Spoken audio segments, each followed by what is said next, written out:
What's on, ladies and gentlemen? My name's Ross, I like games, and today I thought it might be fun to have a little bit of an advanced look at the most expensive cards from OP-02, that is to say Summit Battle over in Japan.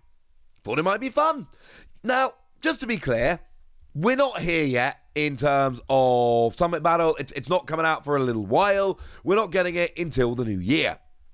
Now, we don't have an official release date. It's listed for Q1 of next year. But as I've told you a couple of times, we can generally find release dates faster through distributor websites than we can actually find them on the official website. And although they are not guaranteed, they are subject to change. We can never say one way or the other until we see an actual announcement on the official website. It is still fair to say that these are... I'm going to be honest with you, they just always end up being right. So although we can't say for absolute certain, we kind of can. We know that OP-02 is actually coming out on the 10th of March. But I still thought it would be fun to have a nice advanced look at which of these are actually going to be setting us back the most. Now, the list is a little bit awkward. Some of the prices are very close together. I've had a look at a couple of different Japanese websites to try and get the prices, so just bear in mind, these aren't perfect. Some of these did vary quite a bit between sites, and I did have to take a bit of an average, and a lot of these have come out at roughly the same price, although there is a big gap when we get to the top. You'll kind of know why. But also number two as well. So just missed it, very close, but just missed it. We got the alternate art of Luffy, and we've got the alternate art of Nami. Now, if I had to guess, and I kind of do, that's the whole point of this video, I would say that both of these are largely for the art rather than the character. Now, Luffy is Akira Igawa, same person who did the alternate art Roanoa Zoro for Romance Dawn. As far as I'm concerned, the person doing the best art for the One Piece TCG right now, this is a very cool card. And on play, or when attacking, you can trash 2 cards in your hand to put a 4-cost or lower character to its owner's hand, and then it gains double attack for the turn. Not a bad card, but it's not setting the world on fire, although it is seeing a fair bunch of play, let's be clear. We've then also got the alternate art of Nami. Again, wonderful artwork. And on play, or when attacking, pay 1, look at the top 3 cards of your deck, find a film other than Nami, and add it to your hand. And to be fair, getting a new character every time you attack, again, this is not quite on the level of playability as some of the other cards on the list, but it's still a good card that's seeing some play, and is a lovely alternate art Nami, and that kind of explains it. But in at number 10, I'm putting at about 4,000 yen, we've got the alternate art of Edward Newgate. For what it's worth, 4,000 yen is about what I would put Luffy and Nami as well, but generally speaking, if you looked at all the sites together, this was generally the tiebreaker. And this is, as in, if you took the average, this came out slightly higher. And what we've got here is about $30. About $30 is right for this card as it stands at the moment. And this one's nice and easy because this is a very good card that sees a bunch of play in Red Rush. And Red Rush is about the best deck around at the moment. And there are certainly some sites out there that had this higher than number 10. But looking around a few, as an average, this seemed about right. And this is a 9-cost card, which is very expensive. But you got 10,000 power, your leader gains 2,000 until the start of your next turn, and you can't add cards from your life to your hand by effects during this turn. But also, Don X2 when attacking, KO up to one of your opponent's characters of 3,000 power or less, buff your leader and then keep taking out their small characters. Yeah, this is good. There's a reason why this is so high. In at number 9, we got the alternate art Smoker leader, and I've talked about this before, but I expect the alternate art leaders to always be a little more expensive than the characters, on average, because actually, you only ever need one of them, and you're not shuffling it into your deck, so you're actually probably going to play with it, and Smoker's good. We've talked about this one before. Dawn X1, activate main, once per turn, give up to one of your opponent's characters -1 to their cost this turn, bearing in mind Black loves taking advantage of 0-cost characters. And then if there's a 0-cost character, this leader gains 1,000 power for the turn. It's a good leader, it's an alternate art, this makes sense. This coming in at 5,000 yen, which is somewhere in the region of about $38. And to be fair, the next couple are 5,000 yen, but again, I've done the tiebreakers. In at number 8, we've got the alternate art of Ace. It's coming in again about 5,000 yen. Now, there is another version of Ace. We'll see that one later on in the video. But this is just the regular alternate art version of Ace, if that makes any sense. And it's still an alternate art, so it's still got a decently low pull rate. Although bear in mind it is a super rare, unlike the Manga Shanks, which was a secret rare. And on play, go up to 2 of your opponent's characters minus 3,000 power for the turn. Then if your leader has Whitebeard Pirates in its type, you gain Rush. So basically you're nerfing 2 of your opponent's characters and giving yourself a Rush with 7,000 power. Yeah, red decks are good. This sees a decent amount of play in those red decks. It has Rush, and it's an alternate art of a low pull rate. That tells you everything you need to know. In at number 7, we've got the alternate art leader Sanji. Now here we've got up to 6,000 yen, which comes in somewhere in the region of $45. And again, what we've got here is a leader. And leaders, like I say, are very important because you only ever need one and you're not shuffling it into your deck. So your average player is going to be more likely to go and spend out on an alternate art leader than they are on a play set of alternate art super rare characters. And this one, it's a dual colour green and blue, which is why it's only got 4 life.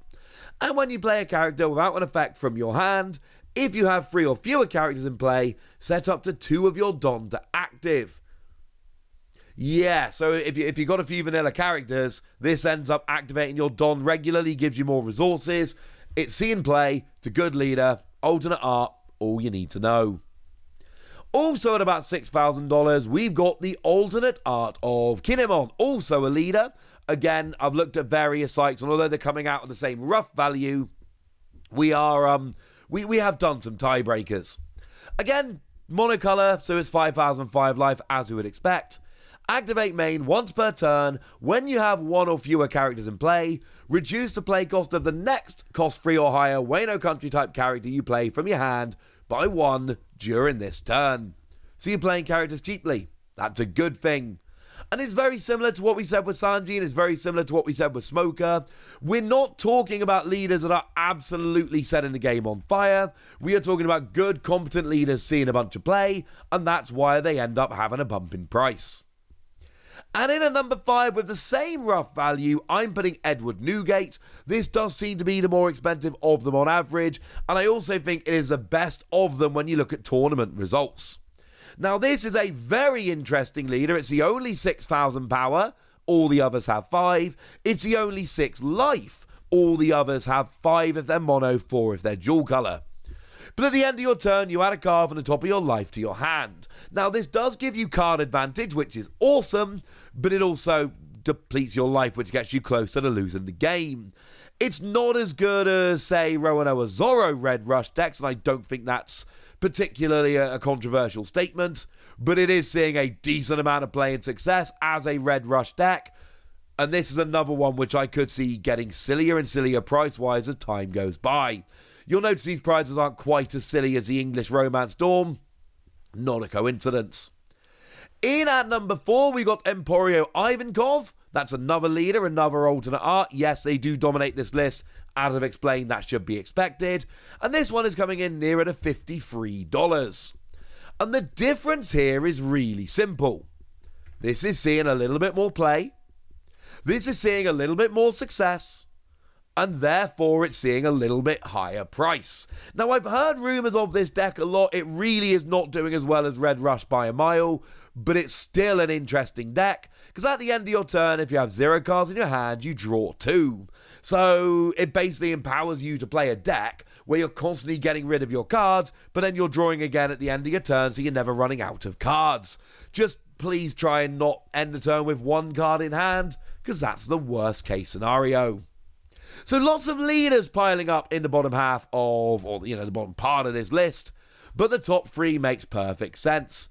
In at number 3, we've got Kazan, and there's a couple of things going on here, but one of these is the fact that it's an alternate art secret rare, which is to say the card with the lowest pull rate in the game. Although I do have to tell you, there's a second alternate art Kazan in this set. It is the alternate art of the super rare, and that one's got one of my favourite artworks in the set. I absolutely love it. This one doesn't have the artwork, but it does have the playability. It's a 10 cost, which the way the game's constructed at the moment is literally the maximum. You've only got 10 Don in your Don deck.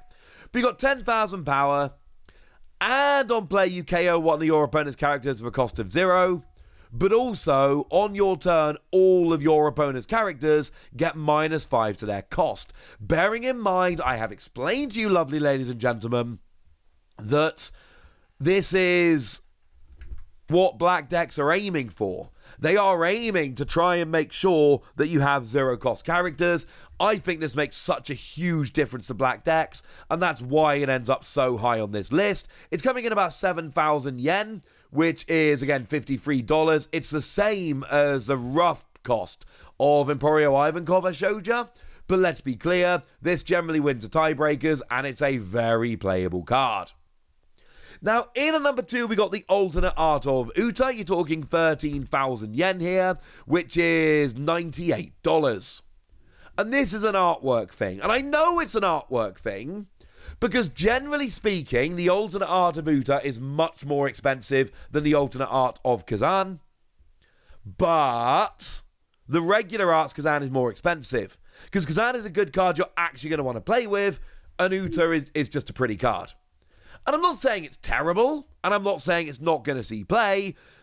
On play, Don X2, your leader and all your characters gain 1,000 power. It's good, but it's expensive. But when I can put 2 cards together and they're both secret rare, the same rarity, and one is way more expensive as an alternate art, but cheaper as a regular card, it tells you people are overpaying for the art, not necessarily the card.